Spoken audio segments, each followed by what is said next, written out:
Nicholas Ramsey of Yale and the freshman Andrew McMeekin of Princeton. Ramsey, 23 out of 33, his best game in the semifinals against Cornell, and off the opening faceoff, Princeton wins it, and it's Alex Slusher, just his 9th goal of the season, the senior captain out of Portland, Oregon, and it's Princeton scoring 6 seconds into the game. The power of faceoffs out the front side. McMeekin, the freshman, on the money to Slusher. Captain from Portland, Oregon. A year ago, struggled in 2023. His early confidence is critical in this matchup. Second faceoff won by Yale. And we're getting a sense the tempo of this game likely will be much greater than what we saw Friday night. How about Jack Stuzen? Long pull from the wing, and Yale ties it up at 1. We're just getting started. You better start pressing out to him. Friday night in the win over Cornell, he hammered a shot from about 15 yards with a crazy release and torque. This time it's inside. No one accounts for the long pull. Princeton thinks Stuzen is going to sub. He stays on the field, Quint. Plant and rip.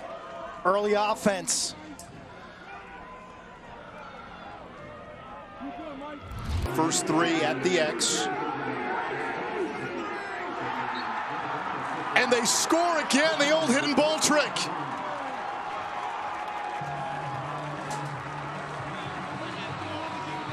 Q, I won't lie, that one got me.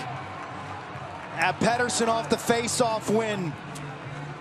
I tell you, this is where Yale's perimeter defenders have to do a better job. 23's got the ball now with the white knee sleeve. Watch this little rub action, the fake pick, he keeps it.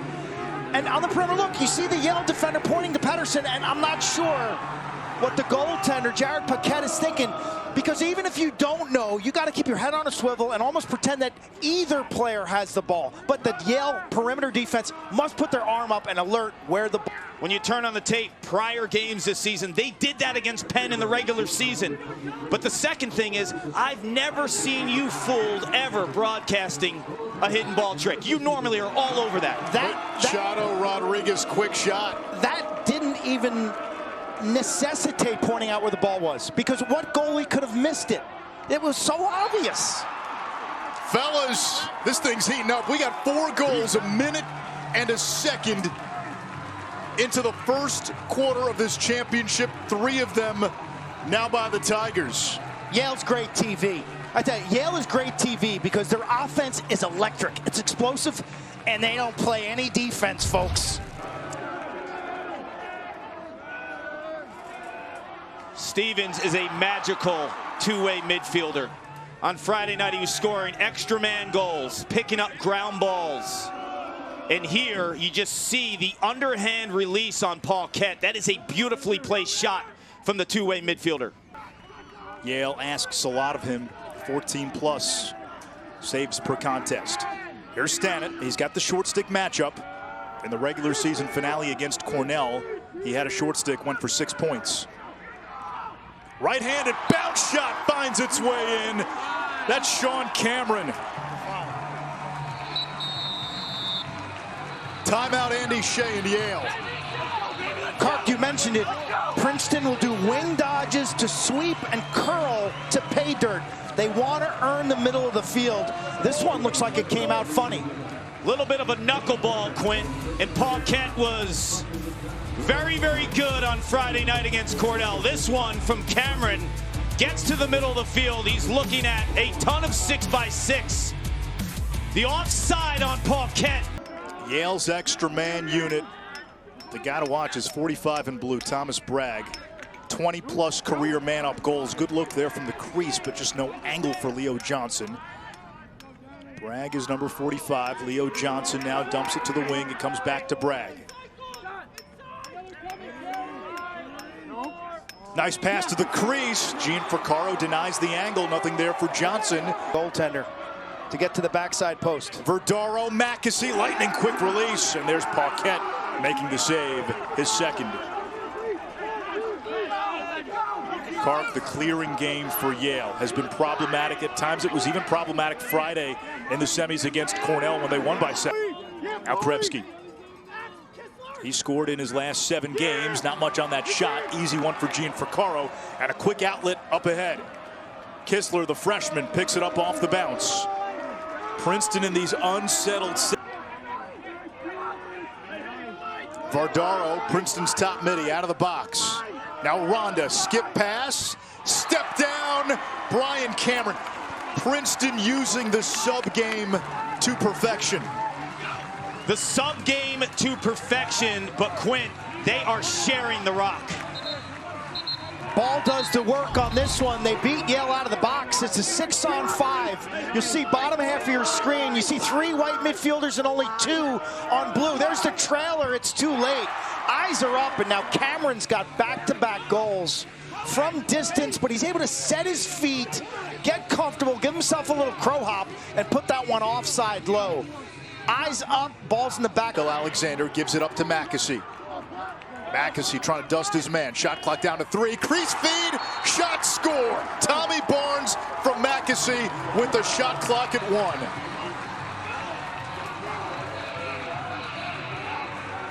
That's a killer. Shot clock reset, extended possession, ends in a slam dunk. And I thought Mackesy did a phenomenal job of keeping that ball in play with that one-handed grab. And Princeton, not known for having a tremendous amount of offense from X behind the cage, Mackesy plants himself back there and becomes the passer, not the scorer, like in game 1 when he dropped. Eating as well, 6 man-up goals for 14 in white. Mackesy, the team leader.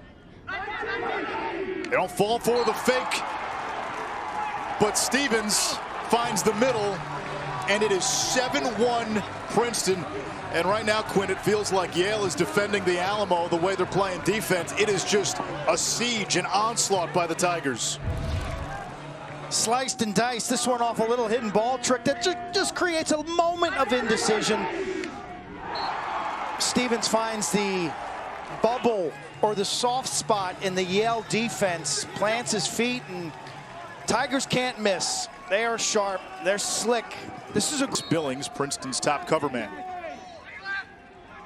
Lyons turns the corner, shoots, and beats Gianfrancaro past that right shoulder. A much-needed goal for Yale. For Lyons, his 57th on the season, and he's had a hand in both of the Eli's tallies. a sophomore from Shawnee, New Jersey, last year known as an off-ball finisher, a crease man, and his game has grown exponentially this year as a ball carrier, as a penetrator, as a guy who's going after matchups. And Yale wins the opening faceoff of the second quarter. It's Nicholas Ramsey. Taxi!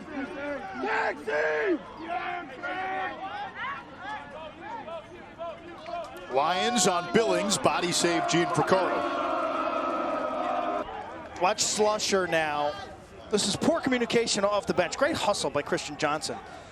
The ball hits the ground right here. He's just down, but man, that is high. Direct contact to the head and neck area. This should be a 2-minute. Designations for the severity of the foul. Indirect contact to the head and shoulders area, 1 minute non-releasable. Direct 2, flagrant 3. On the doorstep, Princeton on the man up. It's Stevens, his second extra man goal, and it's 8-2. If you're Yale and you're going to commit penalties, you're inviting disaster. In that first meeting, Princeton went 5 for 7 with the extra man. That's not the answer. This was dissection again. This is gorgeous. Top 10 nationally, the Princeton extra man unit. And Jake Stevens, for my money, I mean, this guy does absolutely everything. And Friday night, we saw the same thing. The subtle fakes and how quick he gets a goalie to commit to one pipe and then answers with the opposite.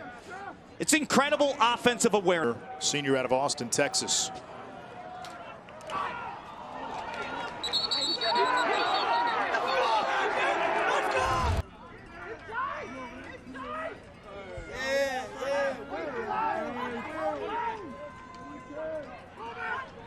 Lyons to Bragg.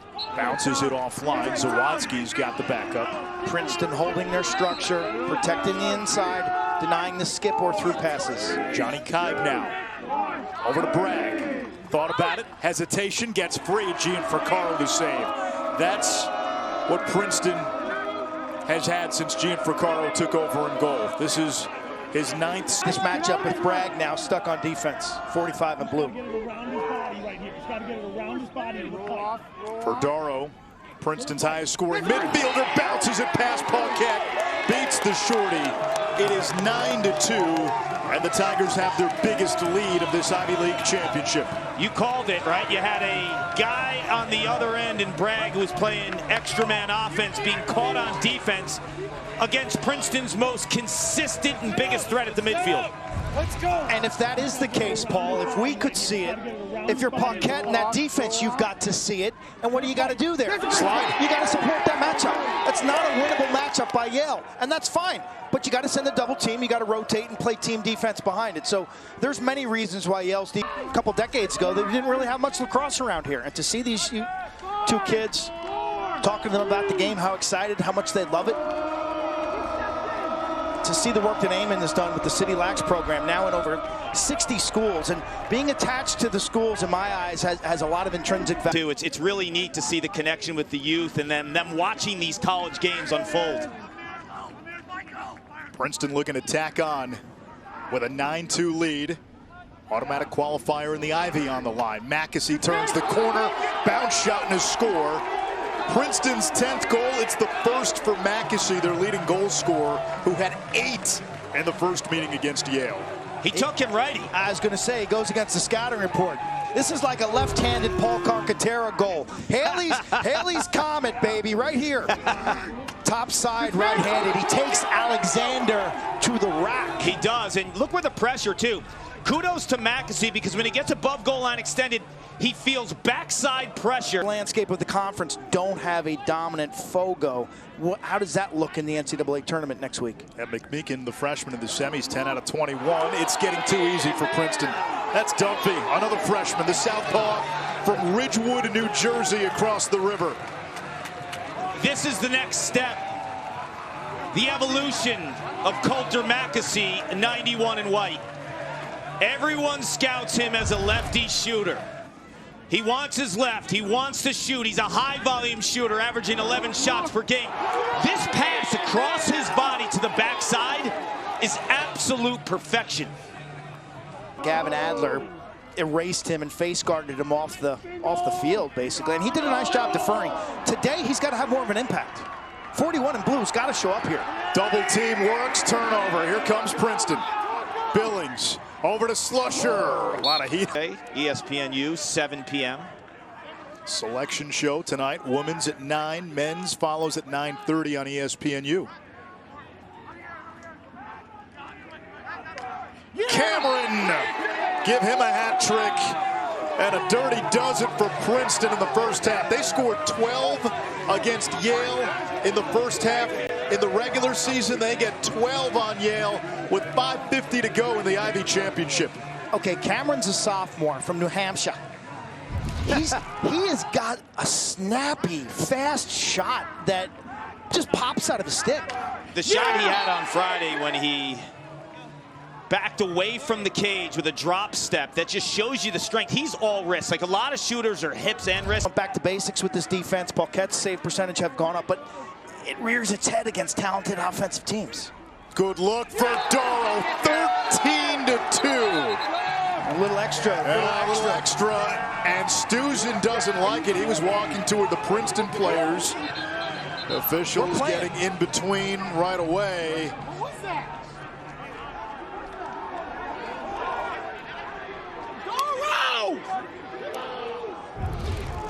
Let's take a look at that. Is there a player in the crease here? The ball's spinning around. Because they're saying no goal. No goal. No goal. Why is this no goal? It can't be taunting because that would be assessed after the goal. Why is this no goal? What is that? I've never seen that in the history of the sport. Was there a whistle prior to the shot? There seems to be some confusion on the Princeton sideline as well. Solberg's shot was altered. Lions getting tangled up. Chance here for Yale. Another shot altered. Here's Bragg. He's got a hammer, and he stings the corner. What 100 miles an hour looks like, Q. I don't think anyone wants any part of that. Matt Madeline, Princeton's head coach, is about 5 yards out onto the field. He's looking for an explanation. That prior possession for Princeton, we don't know what the ruling was. It wasn't communicated effectively, and this is off the scramble. This is just downright filthy. Yeah, that's PNU 930.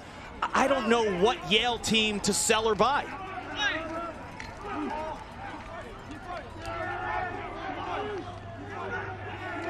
Yale wins the first faceoff. Ramsey throws it ahead.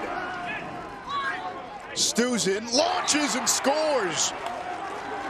He's Yale's leading goal scorer today. He's a pole. That's his second. And Yale gets a big one to begin the third quarter. Could be the spark. Could be the catalyst. Juice goal out of halftime. You never know. Next goal matters most. Stuzen is a first-team All-Ivy long-stick midfielder who has 3 goals on the weekend. This a lot like the goal from Friday night against Cornell. I mean, he absolutely hammers it. Back to Brandow. Matt Brandow looking for his first point. Brandow dumps it off to Kibe. They swing it to the wing. Kistler in the passing lane. Bannon bodies a defender, picked up on the switch now. Shot clock inside of 10. Tommy Barnes, crease feed off the pipe and in. And there's a Princeton player down.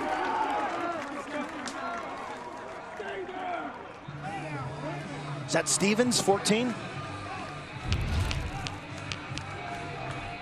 See the carry left-handed by Barnes. It is 14. He's had a nice game. Jake Stevens, he's super tough, but he takes a shot inside, the senior. He'll be playing college lacrosse next season for a name program. Similar color scheme. Afternoon, and Princeton has Yale's head on a swivel. 11 of the 14 goals unassisted. Shot that time by Johnson, saved by Gianfrancaro. He gets the ball out quickly. And here's Princeton in transition. Mackesy, bullseye, barbecue sauce. Quint, do you remember I told you about the evolution of Mackesy and the passing? Well, this is his secret sauce. The shot from the outside. Defense to offense.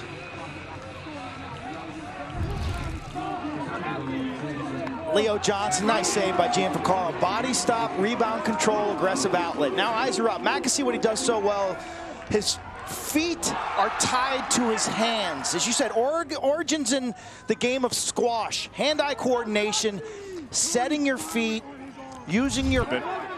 Back to Lacrosse, 8.5 to go, third quarter. 15-4 Princeton. Save Gianfrancaro. His outlets, Quint, have been on point. He's catching it clean. It is again. Catching it clean. Transition, Princeton unsettled. What a look, and Slusher hopping up and down.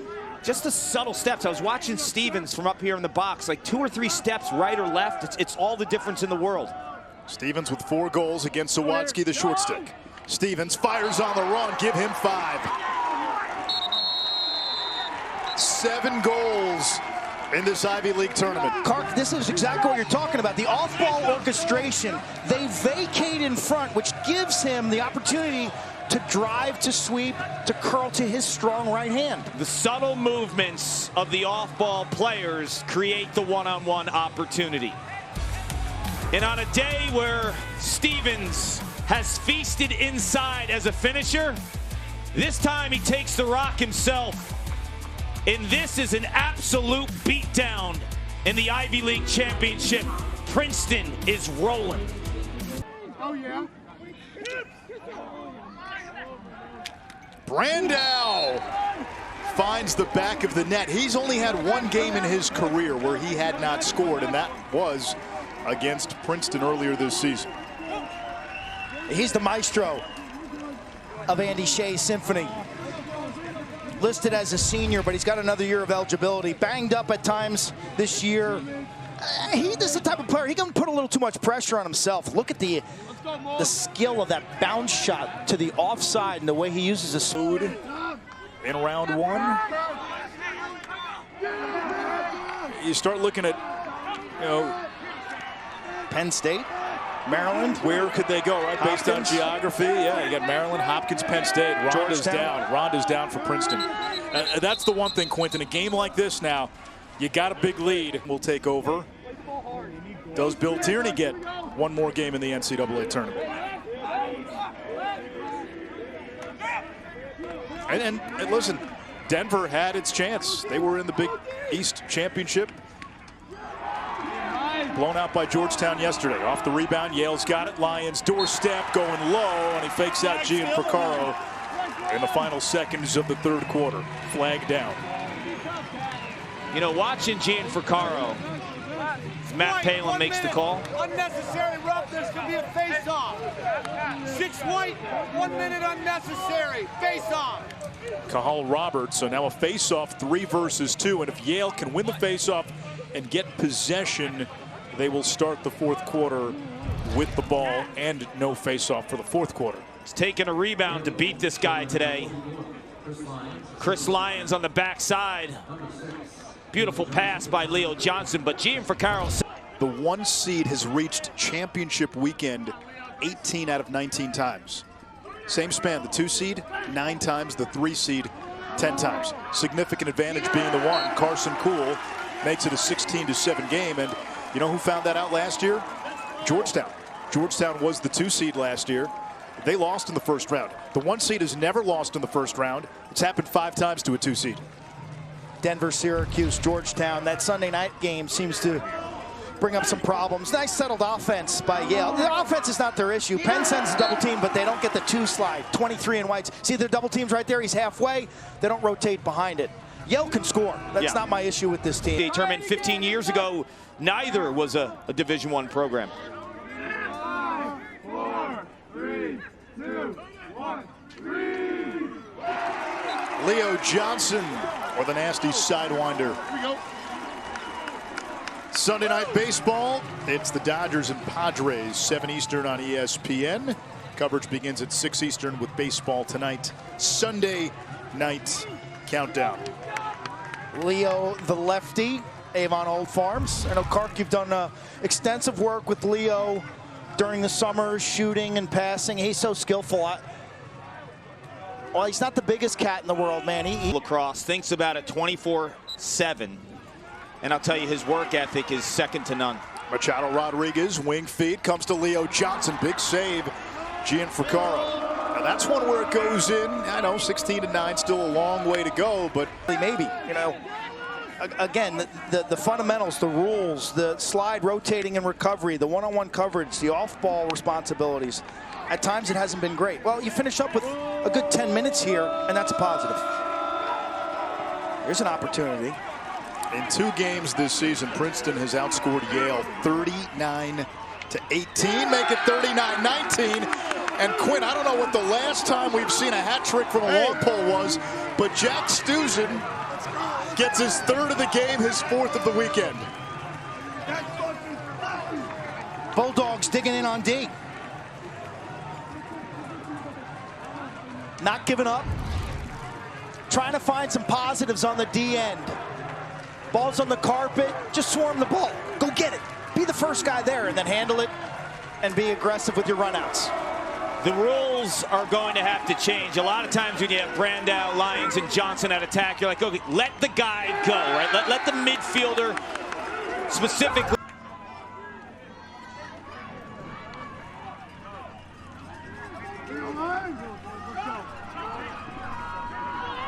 Lyons spinning around, skip to Bragg, shot blocked. Who's coming out of the wilderness? It's Princeton, it's Bo Pedersen. Lowers the shoulder on Lyons. And makes his way through that Yale frontier. Little meathead clear. On the breaks. I don't see a scenario where Princeton should attack with more than 20 on the shot clock moving forward. Well, here's one. Slusher, doorstep. Tell that to Slusher. 17-9. The announcer jinx. No, look, man. I would say the same thing again because now you put it at the face-off bench. I was thinking the same thing. I'm saying get the ball behind the net. I'm like, just get it back there for a while and kill 30. That goal is great, but guess what? 30 or 40 seconds might be But Yale, they're just more not checked valuable up. than a goal. They're not checked up, and the passing puts them on the carousel, and they can't rotate, can't keep up. Slusher, part of that Oregon Trail. Ross Scott, Rutgers, Ajax Sapper. There's always one surprise, though, right? Every year. Every year. Every year. Last There's year was something. Harvard, right? There was something like, whoa, okay, how's the Ivy getting 6?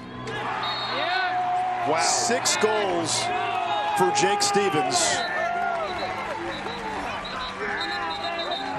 That's And an he's elite done it on midfielder. 6 shots. That's an elite midfielder.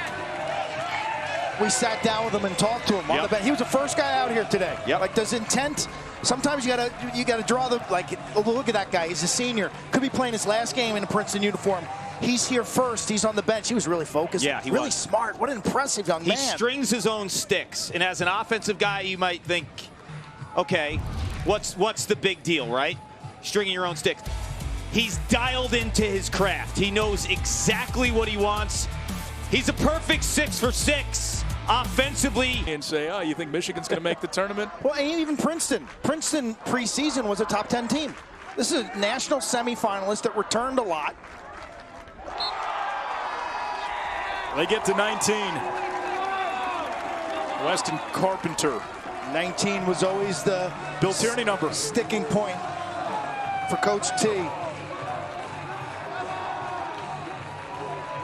They've got some lefties, Quint. Dunphy, Mackesy, obviously. It's a program goal, because Carpenter is a senior. He's going to UConn Med School, and he started as a walk-on. So here he is playing in an Ivy League championship game in front of his family, in front of his Love parents that. on Look at the national emotion. TV for mid-range. How cool is that? And that's why I always think, like, when you give opportunities to those players, it's really hard as a coach or a program to say, don't shoot, we're up by X. Ramsey make it and scores. A face-off win, and Nicholas Ramsey gets his 2nd goal of the season. Do you know what I'm saying about that, though? Oh, yeah, Like if you're Carpenter, you've practiced every day. You're a scout team player. You're getting pounded by the first team defense as we see Ramsey take it down right.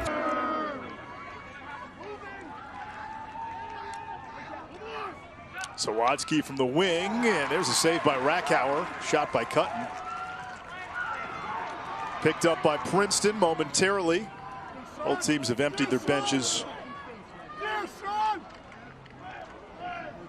And out of the maelstrom, it's Bryce DeMuth for Yale. 1.5 to go. What's on the playlist for the car ride to Bristol, fellas? Luckily, we're not sharing cars. Through in the prior weeks, the difference between the 1 and 2 and 3 seed. That 2 and 3 seed, they're going to have a really tough quarterfinal matchup. There's another big one in there. The difference between semifinalists a season ago are headed back to the NCAA tournament. They are your Ivy League champions.